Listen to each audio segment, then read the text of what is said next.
আসসালামু আলাইকুম। আমি ফুলসাদ। এই গল্প এমন এক ব্যক্তির যার জীবনে ছিল সবকিছু কিন্তু ছিল না আল্লাহর স্মরণ।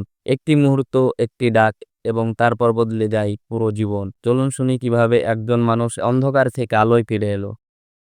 একজন ব্যক্তি ছিল যার জীবনে ছিল দুনিয়ায় বিলাসে ভরা। তার ছিল টাকা, সম্মান, গাড়ি সবই ছিল। কিন্তু সে কখনো নামাজ পড়তো না, আল্লাহকে স্মরণ করতো না। একদিন সে বন্ধুদের নিয়ে নৌকা ভ্রমণে বের হয়। মজা, হাসি, আনন্দে কাটছিল সময়। হঠাৎ নৌকা ফাটল ধরে পানি ঢুকতে থাকে। নৌকা ডুবে যাওয়ার সম্ভাবনা তৈরি হয়। সবাই ভয়ে চিৎকার করতে থাকে, সাহায্য চাইতে থাকে। লোকটি জীবনে প্রথমবার আকাশের দিকে তাকিয়ে বলে, হে আল্লাহ, আমি তোমার কথা ভুলে গেছি। আজ বুঝেছি তুমি ছাড়া কেউ নেই। আমাকে বাঁচিয়ে দাও, আমি বদলে যাব।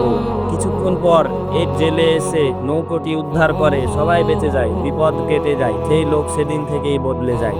নিয়মিত নামাজ পড়া শুরু করে, সৎ পথে চলে ও মানুষের সাহায্য করে। আল্লাহ কখনো দেরি করেন না, মানুষ করে। বিপদ অনেক সময়ের জাগানোর জন্য আসে। তুমি যখনই ফিরে আসবে, আল্লাহ তখনই তোমাকে গ্রহণ করবেন, ইনশাআল্লাহ। Yeah.